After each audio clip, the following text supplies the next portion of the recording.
Magandang araw mga kaibigan. Bigyan natin ng reaction, opinion itong post ang balita ngayon. Title: Senado at Kamara bumagsak sa tiwala ng publiko. Survey. Patuloy na bumabagsak ang tiwala ng mga Pilipino sa Senado at House of Representatives ayon sa resulta ng Pahayag 2025 End of the Year Survey. Pahayag Publicos Asia ito. Ipinakita ng survey ang bagamat itinuturing na stable ang approval rating ng ilang ahensya ng gobyerno, malinaw ang pagguho ng tiwala ng publiko sa lehislatura, lalo na sa gitna ng mga isyong may kinalaman sa baha, mataas na presyo ng bilihin, transportasyon, katiwalian at pamamahala ng ekonomiya. Pinakamalaking bumagsak Senado mula sa 28% sa third quarter, bumaba ng 24% ang approval rating. Ang House of Representatives mula 21% ay bumaba ng 20%. Iba pang ahensyang bumaba ang tiwala at approval. Number 1, Department of Health. From 49% noong third quarter, naging 44% na lang itong fourth quarter. Department of Trade and Industry. From 42%, naging 34% na lang. Department of Transportation, 42%, dati naging 37% na lang. Department of Agrarian Reform, dati 38%, naging 35% na lang ngayon sa fourth quarter. Department of Finance at saka DepEd, dating NEDA, from 35% naging 31% na lang. Okay. Sa kabuuan, malinaw ang mensahe ng survey.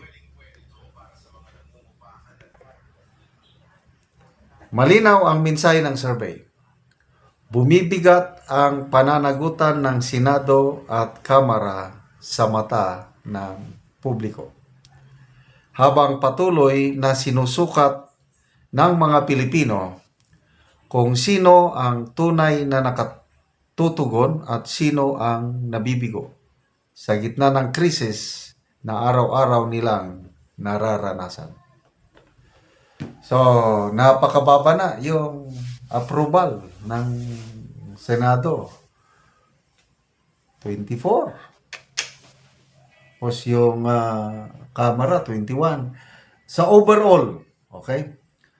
Overall na approval ng cabinet ng PBBM administration, napakababa. Dahil naging negative 27% na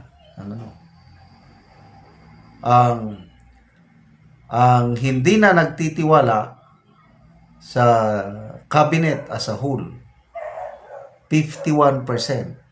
Samantala ang nagtitiwala is only 24%. Kaya lumabas negative 27 net trust rating ng cabinet. Kaya ito na yung naisip na solusyon ng Marcos administration, balasahin na naman ang gabinete. Kaya lang nakita ko yung mga kumakalat na mga balita, parang rigodon lang, parang interchange lang. Example, sa DPWH, itong si Dizon, humingi daw na kung pwede, ibalik na lang siya sa DOTR. So, sino ang posibleng papalit kay Dizon? Itong si Engineer Jose Ramon Aliling. Si Aliling is nasa Department of Urban Housing and Development. So, ganun. Nagpapalit-palit lang.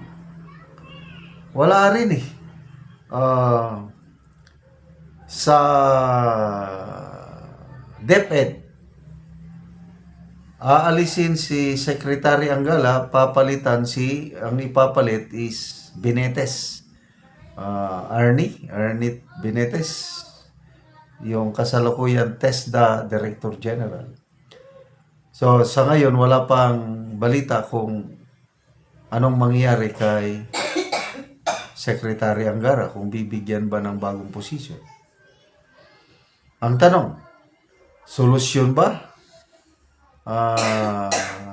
Mag-i-improve ba ang panggobyerno natin? Itong cabinet revamp na naman? I don't think so. Kasi ang problema is the president himself. Kahit buwan-buwan ka pa magpalit ng cabinet secretary, kung ang leadership mahina, it follows. Ako, in fairness, dito kay Secretary Aliling ng Department of Urban Housing and Development, mas okay ako sa kanya dahil very practical siya. Yung bago siya pumasok sa urban housing, merong target o merong ambisyon. 1 million houses per year ang ipapatayo. So, ibig sabihin, sa loob ng 6 na taon ng Pangulong Marcos, 6 million houses ang target. Pag-upo nitong si Secretary Aliling, sabi niya, napaka-ambisyoso yung target na yun. Sinong nag-set ng target? Ang Pangulo mismo. Ilang beses niyang sinabi yan sa mga public speeches niya sa SONA. Imposible, sabi niya. Unrealistic. Kaya binabaan nila yung target. So, ang target ngayon is, within 6 years, 1 million houses lang. Di, mas maganda yun. Kaysa yung, ang sarap pakinggan, 1 million houses per year. Yung pala, hindi naman kaya. So, tingnan natin kung kailan parang contractor din natin ito. Itong si Engineer Jose Ramon Aliling, contractor ay nako. So, good luck sa balasa na naman sa gabinete. Salamat mga kaibigan sa inyong pagsubaybay sa ating channel. Nakakatulong kayo ng malaki sa tribong Talandig ng Bukidnon dahil ang sweldo natin sa channel na ito is pantulong po sa tribo. Namimigay tayo ng mga libreng yero at pako para makapagpatayo sila ng mas maayos na tirahan. Panoorin niyo ang video na ito. Muna ni ang natabangan ng gero. Sa sin kay makakuha na sa mong balay.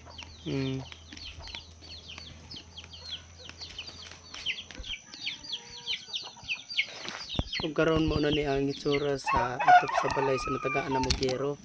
Nasin ko na bugyon man eh. Kana nang lokot kay na sila no. Nakuha na gid sila. Nangaputol na gid ang ilang atop. Kita gid nato nga boslot na gid kaayo. Ug ipang sumpay-sumpay lang.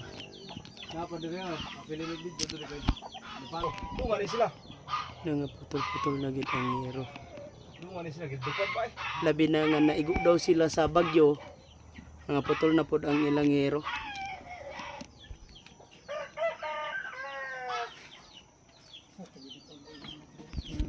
So karon pila na ni katuig ang imong balay? Napulo na katuig. So dugay-dugay na gyud. So nagantos na gid mog ulan ani. Oo, tungod wa kay kakapalitan ni giro. Oo. So unsa ra day mong trabaho? Ay pagyuta ra. Kanang mag-uma lang. Oo, magumara. O kamay gid ang income. Mao gani. Say mapilyor pag yun. Maperil pa gyud. Di ka bawi na igo ra gid pagkaon. Lagi. So pila ka buok ang imong anak? Isa pa man. Isa pa. So kuan gyud. Asa day mong asawa karon? Tuwa dito. Ay, so naglakaw siya. Oo. Lagi. Sa ngano man sa sulod na sa napulo na katuig, wala gid mo nakapalit og atop.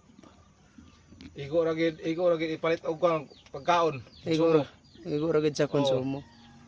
Napay gid pa eskwela na na pa Hindi na estudyante. ito matabang ng pagpahit og sin kay wala na gidugkon, wala na yung budget. Wala na budget. Salamat din sa kaya sa Ginoo nga pagtabang na mong sin nga maka ilis daw na gidugato pa mong balay. So, salamat kayo ba? Salamat kayo. Mm.